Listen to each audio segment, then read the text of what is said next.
महाराष्ट्राच्या राजकारणात विधान परिषद निवडणुकांच्या घडामोडी घडत असताना आतापासून राष्ट्रवादीने 2029च्या विधानसभा निवडणुकांसाठी कंबर कसली आहे। मुंबईत झालेल्या राष्ट्रवादीच्या बैठकीत ज्येष्ठ नेते छगन भुजबळ यांनी आगामी राजकीय निवडणुकांमध्ये पक्षानं स्वबळावरती लढावं अशी आक्रमक भूमिका घेतली आहे। पक्षाच्या अंतर्गत बैठकांमध्ये त्यांनी महायुतीमधील इतर पक्षांवरती अवलंबून न राहता स्वतःच्या ताकदीवरती राज्यातील सर्व 288 मतदारसंघांची तयारी करण्याबाबत मत मांडल्याचं सांगण्यात येत आहे। त्यांच्या या भूमिकेमुळे राज्यातील राजकीय वर्तुळामध्ये विशेष चर्चा सुरू झालेली असून महायुतीच्या आगामी रणनीतीवरती याचा मोठा प्रभाव पडण्याची शक्यता आहे। तर भुजबळांच्या भूमिकेवरून राजकीय वर्तुळामध्ये प्रतिक्रिया उमटल्यात, बघूयात। राष्ट्रवादीचे नेते छगन भुजबळ यांनी 288 जागावर तयारी करण्यास सांगितलं असलं तरीही या तयारीचा फायदा महायुती म्हणून सर्वच पक्षांना होणार आहे।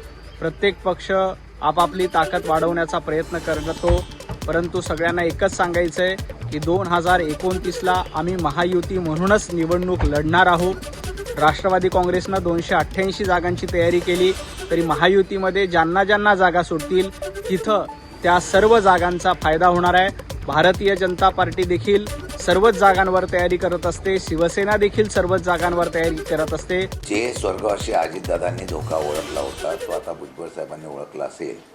मला वाटतं त्यांना राजकीय अनुभव अजितदादांना त्यांना फार आहे। भाजप ज्या पद्धतीने रणनीती करत आहे त्याला पर्याय म्हणून एकनाथ शिंदे स्वतःची ताकद वाढवण्याचा प्रयत्न करत आहे। त्याचाच पर्याय म्हणून आज राष्ट्रवादीच्या काँग्रेस पक्षाच्या त्यांच्या पार्टीमध्ये अजितदादा गटामध्ये एक अस्वस्थता आहे की तिथे भाजप दुसरे ताकदीचे उमेदवार आणि ताकदीचे नेत्यांना बळ देण्याचा प्रयत्न करत आहे आणि ह्या भीती हा धोका भुजबळ साहेबांनी दाखवला असेल तर मला वाटतं की तो त्यांनी त्यांच्या पक्षाने तो विचार करणं गरजेचं आहे।